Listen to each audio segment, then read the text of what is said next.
2022 wasn't exactly a landmark year for games. In fact, if someone were to try and argue one of these games off the list, other than the top 3, I don't know I'd argue with you too hard.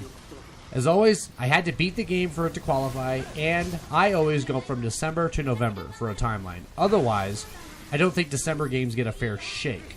So it's December 2021 to November 2022. I completed 24 new games this year, and we will cover a wide array from shooters to platformers. It's the top 10 games of 2022. But first, an honorable mention. And if you want to check me out playing some of these games, come check out the Twitch, JelloTime2408. And you can actually watch me fucking get frustrated with this shit live in person. But let's get back to the list.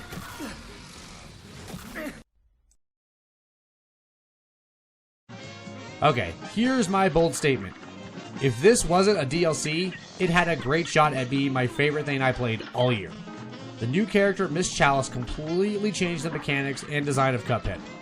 It gave me an even deeper appreciation for the boss design for the original, because now I can see how those bosses were designed for battles without a double jump, and vice versa for the new bosses. But it's still all there. The music, the animation, the charm. It's just so perfect.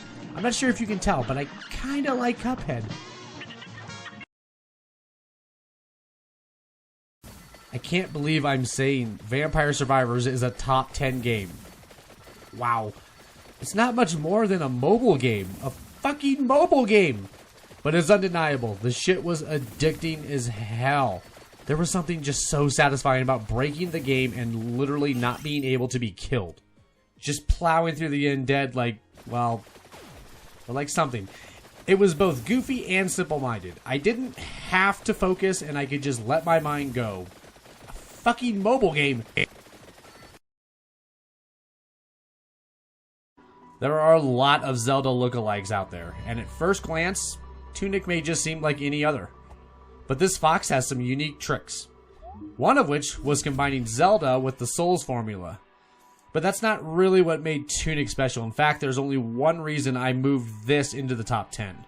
It's the game manual mechanic. This game gives you zero information, but instead lets you fill in the game world by forming a game manual.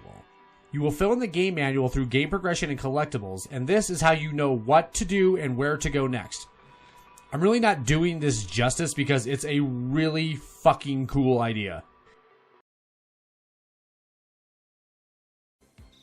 Maybe I'm just a sucker for beat-em-ups, but I really love this walk down memory lane. I beat it twice. Once solo, and then again co-op. And it was so good beating bitches down with Donatello. I thought the combat was classic, but also modernized, you know? The art style was great, the music did its job, and they made sure all the fan favorites made an appearance. Everything I wanted was there. Now, there wasn't anything special or even unexpected, which is why it went no further than 8 for me on this list. It's not exactly original, but let's take Doom and put it to a beat. Well, it doesn't take much more than that to make a great game. The combat is fast and the beat is slamming. There may not be much of a story and the weapons may be a bit by the book, and the environments may be lacking in variety, but none of that matters because once you and this game are in sync, it is so much goddamn fun.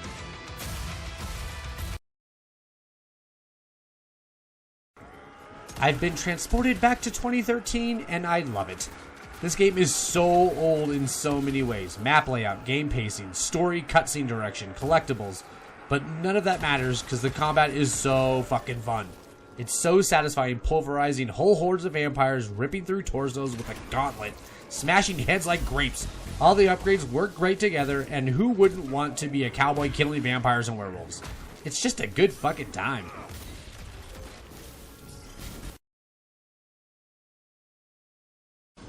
I don't know what it is about open world zombie games, I just love them.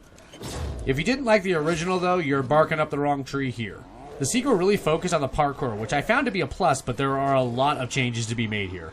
Check out my How to Fix Dying Light video for more on that. But I was still addicted to the flow of the game, scavenging for supplies, upgrading weapons, killing zombies. It was still all there for me, so number 5. Okay, now remember, December to November, right? In walks Halo Infinite. I'll be upfront and say I'm not going into the multiplayer here, so this comes from nothing but the campaign. So, how was the campaign? The open world was badly laid out, the missions monotonous and uninspired, story was fine, the world looked okay, and all the Halo staples were punched. So, how did it even make it to number 4, right? Gameplay. It feels so good to shoot in this game, and it's the best Halo has ever felt. Throw in a grappling hook, and now there's mobility. It almost feels like Titanfall-esque, you know? It was damn fun to play. I'm just gonna get this out of the way. For a sequel, Forbidden West doesn't bring a whole lot new to the table. A lot of the same weapons, same mechanics, same machines, same platforming, same. Luckily, that same is still fun as shit for me, though. The combat is still fun, systematically tearing apart dinosaur robots with traps and special arrows. The world is still beautiful, the lighting is especially noteworthy here. Just wait till you get to Vegas. The game also had a very good interactive open world with great side quests. Like I said, my main beef is how few new things they added, but it was still a very good game. With a pretty good story, actually. A solid second chapter into the Horizon story. I just wish the Forbidden West had more, you know? Many people's game of the year, and I won't fight you on that. It was cool to see Dark Souls learn a lesson from Breath of the Wild and build an open world that was pure exploration. There weren't just waypoints on a map. Nope. If you want to find it, you go and look for it, motherfucker. And anything could be anywhere. This is Elden Ring's greatest trick. The gameplay was as quick and responsive as ever, and now From Software has created 5 of the most brutal fuckers they've ever concocted. Some of these bosses, man. Elden Ring also added a special abilities system that would really allow the player to expand on the combat and the character they wanted. It was a damn fun game to play, so why not number 1? Well, for one, the boss design is weaker and with a ton of reskins just makes it less memorable. Also, the game was way too easy for 90% of it. Summons made most encounters trivial. I also thought the open world was generic in a lot of areas, meaning, you know, it's a lake, it's a castle, it's a forest, nothing special. And these are minor quibbles for what I thought was a fantastic game, but not number 1. Here it is, number 1. I can honestly say I thought this was a damn near perfect game. The story was fantastic, could have been better, but I'll fix that in a later video. The combat was so damn brutal and satisfying. It felt so good to throw an axe into an enemy skull, point out your blades, and toss enemies around like a tornado, then go soaring in and recalling your axe for a powerful slam. It was all just so fluid and looked spectacular, honestly. The world was very fun and packed with puzzles everywhere. Side missions with emotional punches, mini-bosses. It was just jam-packed. Sounds like the 90s. There's a ton of customization to boost stats to your playstyle. Aggressive, runic attacks, blocking and parrying. Now you could say there wasn't enough new, just like Horizon. And I can't honestly disagree with you there, but there was enough in the story and world to keep me fully engaged the whole time. And that's enough to step over my small issues with Elden Ring and snatch the number 1 spot. How's the list?